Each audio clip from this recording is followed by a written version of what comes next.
All right, today is March 23rd, 2014. Let's take a look at the market and a couple of stocks before we resume trading tomorrow. Now, first of all, I'm not going to put up too much credence on Friday's price action because of the quarterly, monthly, and all those options and future options and everything expiring on Friday. So there's a lot of volatility and craziness on there. So you can't really put too much on that single day price action, whether it's a breakout or breakdown or whatever that might be. But if we look at the recent price action, it still tells a pretty good story that you're looking at this S&P 500, still pretty much looking forward to possibly putting a new all-time high and tagging this, somewhere up at this 1878 level. Although there's a possibility that I might pull back and retest this 1850 for support and possibly get down to this pivot as well, which is somewhere around this 1840, 1842 level. So those are the two support levels that we might want to keep an eye on for the S&P 500 if it decides to pull back a little bit more for that potential test of support. But other than that, I think the momentum still pointing up, and most likely we probably see this new high taken out. And also the other thing is if we so put in the Fibonacci retracement, if we just kind of look at this particular swing here, and you could see that the 1900 could be in the card here. This round number is actually get up to this 1922, 1925.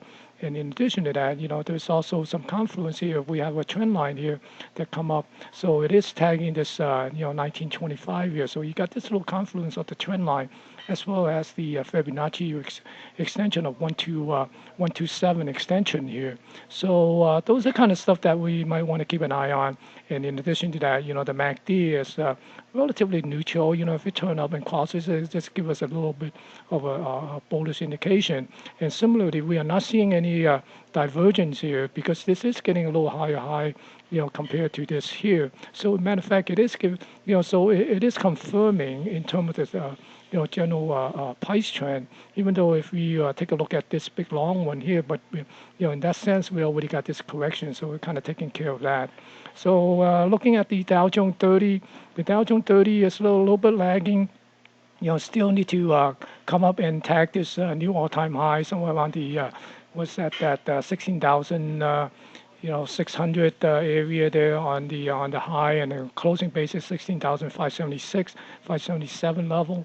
So right now we essentially are looking for this to possibly come back down. You got this little pivot here. It could be testing that pivot right here, but if it come down, most likely it's probably will tag this 16,060 or 16,070, that area there, down at this little pivot.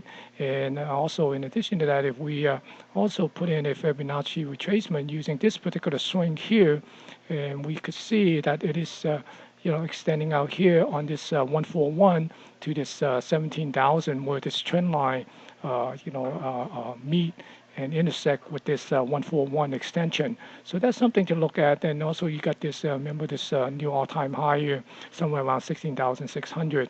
And then looking at the NASDAQ 100, the NASDAQ 100 got a fib line drawn on here. We can see that it could come down and retest this level here, basically this pivot high or this pivot low somewhere around the what's that, the 36.28, 36.26, that area there, within that range. So it might just come down and tag this basically the green line here, which is the 50-day moving average, but still anticipated to come back up and take out this multi-year high.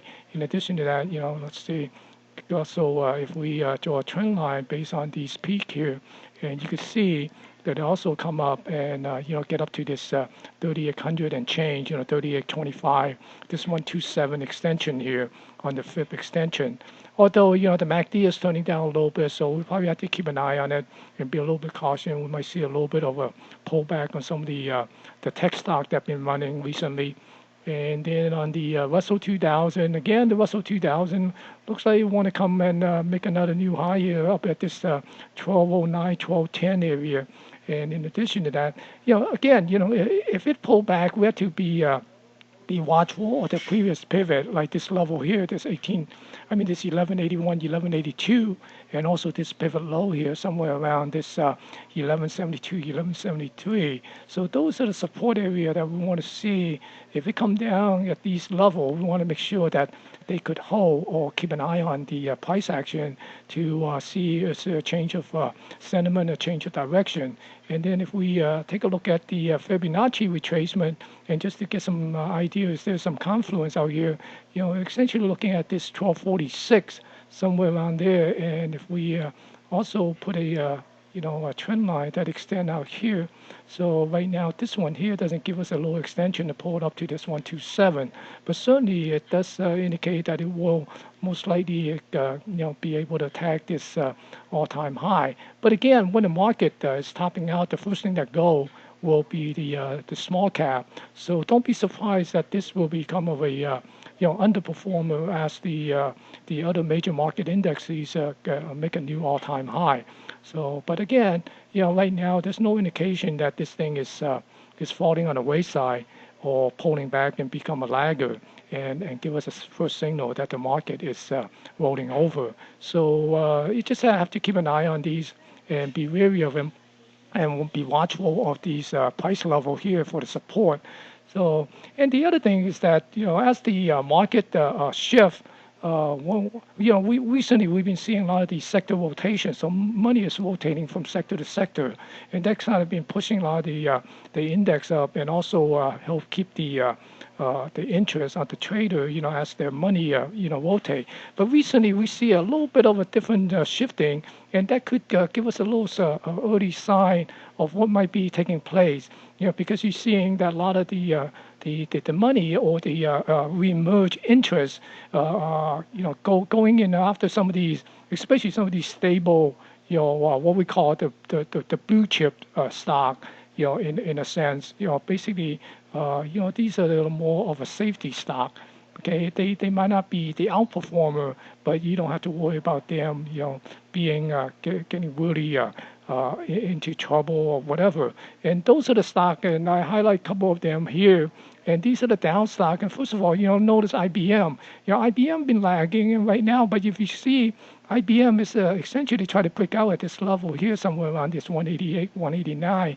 And if it could break this pivot, then chances are it might get up to this 200 level, because if we look at this as a trading band over here, let me put up the Fibonacci retracement.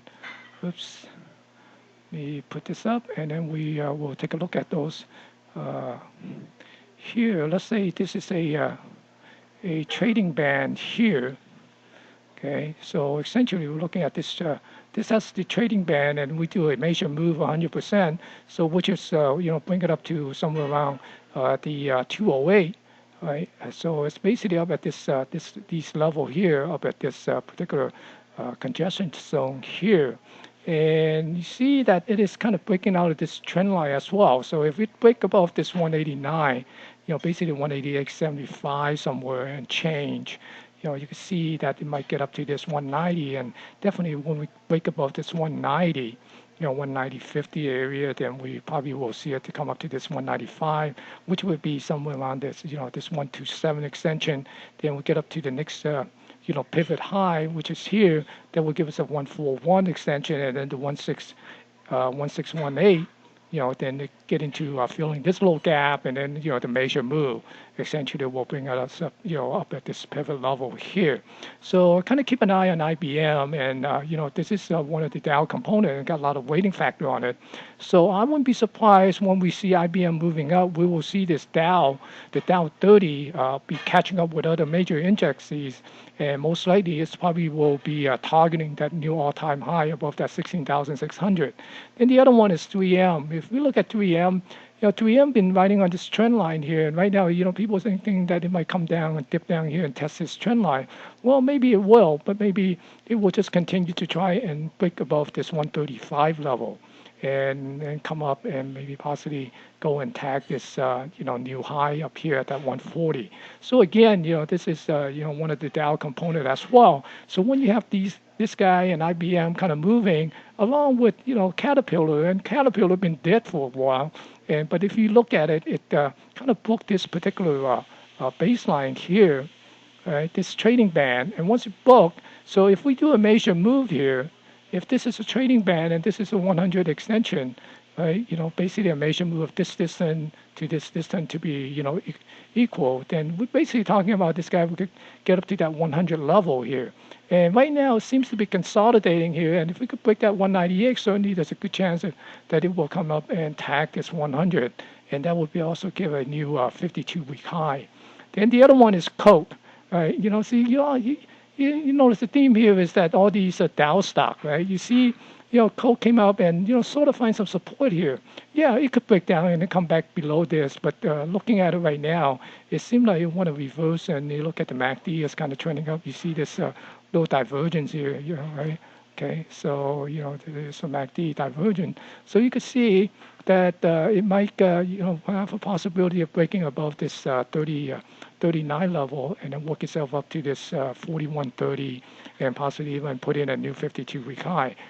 So then finally, Intel. Intel seems to be sort of lagging in the semiconductor area because of everybody talking about the PC and that kind of stuff. But here, look at this interesting, level here, right? This level here. So we saw that last time back in early 2012, and those are levels that we made 2005, 2004.